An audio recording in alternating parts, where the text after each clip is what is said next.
200 million consumers, 200 million fans and coaches of the Brazilian national team.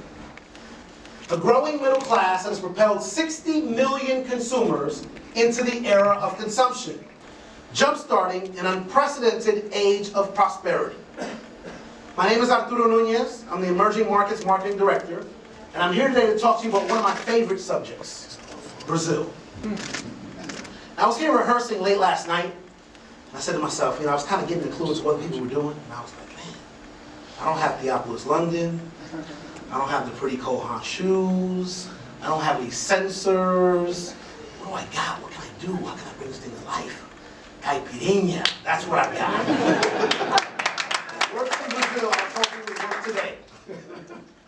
All right, so hey, JFK once said that a rising tide lifts all boats. In Brazil, a rising tide of middle class is lifting the entire nation. 5 million people are joining the middle class each year. That's 14,000 people per day.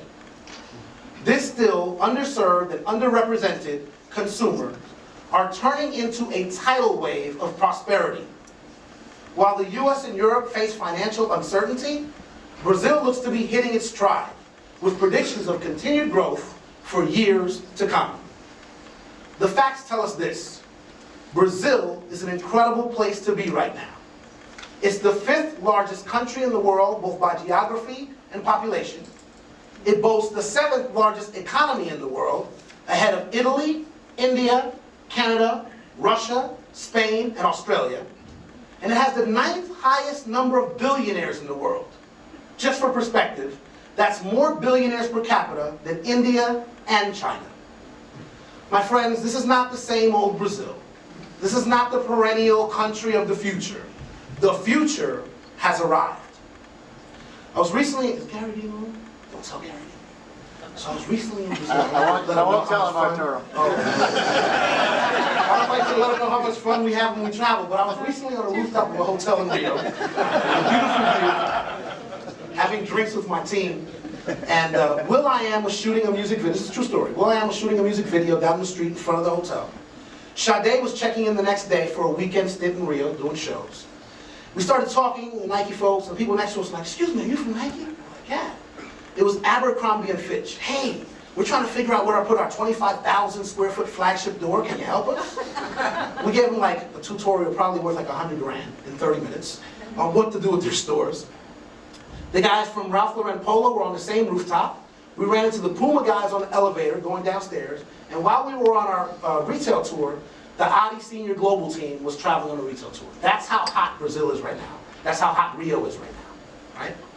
And along with all of this heat and prosperity, there's an aura of optimism that has fueled and empowered Brazilian youth. They share a feeling that they can create their own destiny, write the script of their future, but more importantly, their country's future.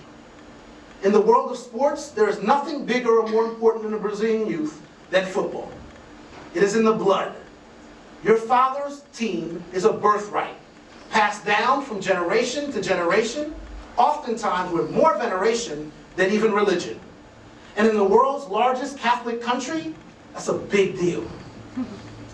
In a country that replays football highlights like cultural milestones, it should be no surprise they call their country O País do Futebol, the land of football. And it's a fitting title, as Brazil is the only country to have played in the final stages of every World Cup ever. And they won 5 times. And that's more than anybody else. Sorry, Davide, Bert, Carlos, just stating the facts. So what, might you ask, is Brazil's role in all of this? We have defined our role as being the sports brand of the people of Brazil. We know our consumers, we know our marketplace, and we will be front and center in this decade of sport, while the litany of brands who try to cash in stand on the sidelines and watch. We know that in order to win the hearts and minds of consumers in Brazil, we must understand how to connect and engage them, and be able to move nimbly through an environment that has growing pains of its own. While many countries in the world worry about a continuing recession, Brazil faces the opposite problem: how to keep a boom from overheating. Of course, we recognize there are still rough waters in this sea of possibility. Crime, poverty, protectionism, and education are all key issues for Brazil right now. But despite these challenges, we are confident that we will propel Nike to undisputed brand leadership, and in doing so, not only cement our position with our consumers, but cement our legacy as the sports brand of the people of Brazil. I want to spend the next few minutes taking you through a high-level overview of our plans for this marketplace. And it's really just three things that I need you to remember from this presentation. One, Brazil is a marketplace of enormous potential. Two, Nike is already a major force in the Brazilian sports landscape. And three, we have a comprehensive plan to create separation and become a dominant brand in Brazil, not just in sport, but dominant, period. So let's take a look at the plan. I talked to you about a booming economy, and that economy has made Brazil a global powerhouse. The rapidly emerging middle class has gained 42 million people in the last decade, doubling the number of middle class households from 20% to over 40% of Brazilian households. It is a marketplace with enormous passion for sport. We all know this. To capitalize on these market trends, we will capture that emerging consumer, own the key global sports moments, elevate and redefine the consumer experience at retail, and create new distribution channels such as digital commerce. Quite frankly, we have an embarrassment of riches. Our business is on fire. We've grown from $64 million in 2001. We'll close FY12 at $750 million in revenue. By 14, we're $1 billion. By FY20, $2.2 billion in revenue in Brazil. At $2.2 billion in 20, Brazil will be the third largest territory at Nike Inc. You hear that? That's the US and China, they know we're coming. Our vision is simple. Be the brand of the people. Our mission, to build a $2 billion business by transforming the marketplace, dominating our key categories, and simply being of Brazil. We know to deliver on our mission, we must execute against our strategic imperatives across commercial and enabling functions. In marketing, we've defined that we would be the brand of the people, and we took the liberty to add an asterisk. When we say people, we mean sport-loving youth in Brazil. We also know that this is a decade of social inclusion, and from a sports perspective, we want to lead the movement to level the playing field in Brazil. Nike is uniquely positioned to utilize World Cup 14 and Rio Olympics 16 as springboards for our plan. So essentially in brand, if we can be accessible, of Brazil, young, an agent for change, dominate our core categories, and focus on the cities that matter, we will win. In merch, our vision is to drive the consumer right assortments that connect with youth. Our imperatives, create and execute those right assortments aligned to the right seasons.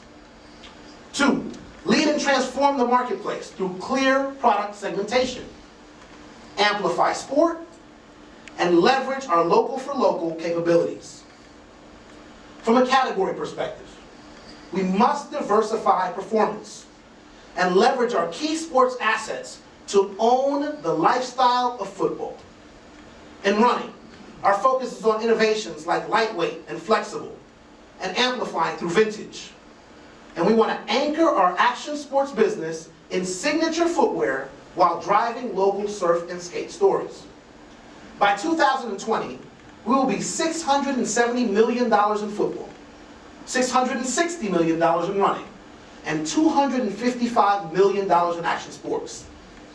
At $1.6 billion in our big 3 categories, that's more than the total revenue of Italy or Japan. Not that we're competitive. In sales and retail, we want to elevate and expand the marketplace, category by category. And we will do this by revolutionizing our channels and transforming the current marketplace, elevating own monobrand, expanding partnered NOS stores, and accelerating Nike factory stores. Finally, we want to create the D-commerce marketplace in Brazil. By FY20, we will have created separation in football, running, and sportswear, but also become the #1 brand in action sports. All of this while nearly doubling our market share to 35%. As far as strategic account development, we will continue to build win-win partnerships by leveraging dedicated strategic account teams and investing in information sharing. Accounts like Centauro, Paquetá, and World Tennis figure prominently in our plan. Netshoes, a top Nike account, will help us to transform the D-commerce landscape. Netshoes is a D-commerce player experiencing rapid growth and likely to surpass the $500 million market sales for Nike by 2014. They've also expanded to Mexico and Argentina, and we are confident they will be the top Nike D-commerce account in Latin America by 2020. Finally, last but not least, we recognize that HR and operations will be the engines to fuel the growth.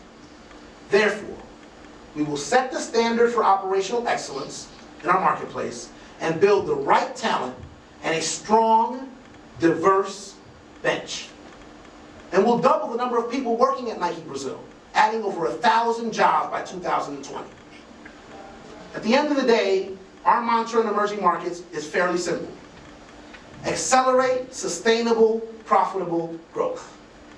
Our Brazil 2020 strategy will deliver $2.2 billion in revenue, $575 million in EBIT, and $6 billion in total value to the Nike Inc. portfolio.